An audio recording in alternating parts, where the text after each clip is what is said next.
Mon nom est Michael Fritsch. J'ai 57 ans, je suis inspecteur en chef d'investigation criminelle. Quand j'avais 17 ans, j'ai commencé à travailler dans la police de Basse-Saxe. Je n'ai rien connu d'autre.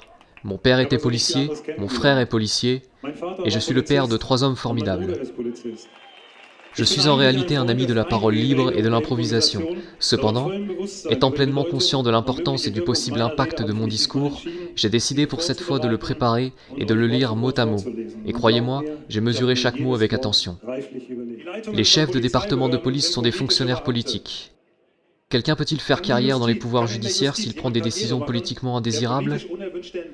Les projets de loi sont écrits par des groupes de pression, et quand on regarde, il n'est pas rare que le tribunal constitutionnel explique aux politiciens que ces lois ne sont pas constitutionnelles. Et les médias... J'ai été à Berlin l'autre jour, et je sais, comme beaucoup d'entre vous, combien il y avait de manifestants pacifiques. À tous les représentants des médias et aux politiciens, j'aimerais vous rappeler cela aujourd'hui. On ne croit pas les menteurs, pas même quand ils disent la vérité. Vous avez creusé votre propre tombe. L'humanité n'est ni aveugle, ni stupide. Le monde peut s'informer par beaucoup de canaux d'information aujourd'hui et exposer vos mensonges. Il y a un tas de mensonges, d'opinions également, mais il n'existe qu'une seule vérité. Elle nous atteint tous à un moment. Aujourd'hui, j'aimerais dire quelque chose sur le paragraphe 5 de la loi de protection contre les infections. Ça parle des épidémies d'ampleur nationale.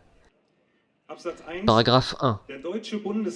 Le Parlement fédéral allemand déclare une épidémie d'ampleur nationale. Le Parlement fédéral allemand annule la situation d'épidémie d'ampleur nationale quand les exigences de sa déclaration n'existent plus. J'ai vu une vidéo en venant ici du professeur Sucharit Bhakdi. Il dit « Nous n'avons jamais eu une épidémie d'ampleur nationale en Allemagne. » Les questions suivantes me sont alors venues. Premièrement, le gouvernement fédéral a-t-il analysé les risques liés aux mesures de confinement? Si oui, quelles ont été les conclusions? Deuxièmement, avec tous les faits et les affirmations de la science et de la médecine qui prouvent que le taux de mortalité du coronavirus est minime, pourquoi le Parlement fédéral allemand n'a pas levé la déclaration de situation d'épidémie? Celui qui affirme quelque chose doit pouvoir le prouver, et quiconque pose une question, bon sang, a le droit d'obtenir une réponse. Dans l'article 5 de la loi de protection contre les infections, on décrit la situation d'épidémie d'ampleur nationale. Selon le paragraphe 5, le droit élémentaire à l'intégrité garanti dans l'article 2, paragraphe 2, première phrase des droits fondamentaux, peut être restreint dans le cadre du paragraphe 2, alinéa 2. Vous vous rendez compte de comment les lois sont faites? Qui sait ce que cela veut dire? Dans le paragraphe 2, cette fois expliqué clairement, le ministère fédéral de la Santé est autorisé par le gouvernement fédéral. Puis il y a une liste exhaustive de cas concrets dans lesquels cette restriction des droits fondamentaux est possible. Ça parle des personnes potentiellement infectées qui entrent dans le pays, des gens qui travaillent dans la restauration, des travailleurs ou des institutions sanitaires, des centres d'assistance ou ceux qui sont liés aux médicaments, aux vaccins ou aux détenteurs de brevets. Je n'ai rien trouvé là-dedans qui restreigne le droit à l'intégrité physique pour tous les autres gens. En général, ces listes sont spécifiques, ce qui veut dire qu'elles s'appliquent exclusivement aux personnes mentionnées. À mon avis, l'unique base légale doit être le paragraphe 28 sur les moyens de protection. Je le cite à nouveau. Si nous constatons des malades, une suspicion de contamination, de propagation, les autorités compétentes prendront les mesures de protection nécessaires, notamment celles mentionnées dans les sections 29 à 31, à la condition qu'elles soient nécessaires pour prévenir la propagation des maladies contagieuses. Les droits fondamentaux de la liberté individuelle, article 2, alinéa 2, paragraphe 2, section 2 de la Constitution, la liberté de réunion, article 8 de la Constitution, la libre circulation, article 11, paragraphe 1 de la Constitution, et l'inviolabilité des domiciles, paragraphe 1 de l'article 13 de la Constitution, sont restreints.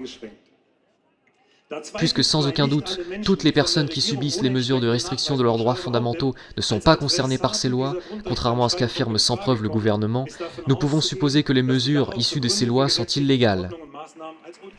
Sans base légale, chaque restriction ou abrogation des droits fondamentaux est illicite, elle est même anticonstitutionnelle.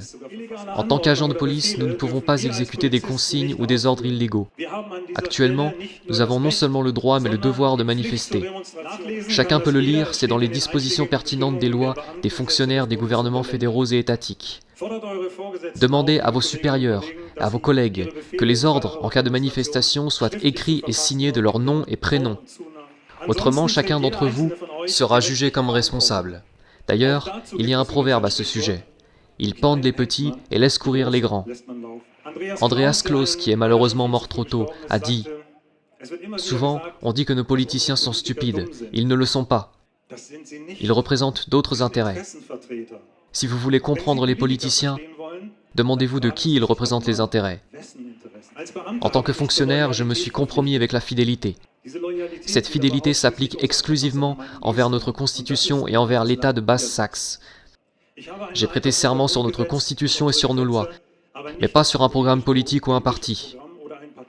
En tant que fonctionnaire, j'ai des supérieurs et je suis obligé de suivre leurs instructions jusqu'à un certain point, mais je ne suis pas un être humain soumis à l'obéissance inconditionnelle. Je sers tous les gens et surtout ceux qui se trouvent en situation de détresse, parce que je suis un protecteur. Chers policiers, écoutez votre cœur et demandez-vous si vous pouvez faire tout ça en tant que personne, en tant que père et mère, si vous voulez vraiment prendre part à ça. S'il vous plaît, pensez à votre mission et unissez-vous à nous. Chacun de vous a la responsabilité de ses actions et tôt ou tard aura à se justifier. Alors unissez-vous à nous. Chaque jour nous sommes plus nombreux, vous ne pouvez pas l'empêcher, plus personne ne peut l'empêcher. Vous ne pouvez pas enfermer et surveiller des millions de personnes ou plus.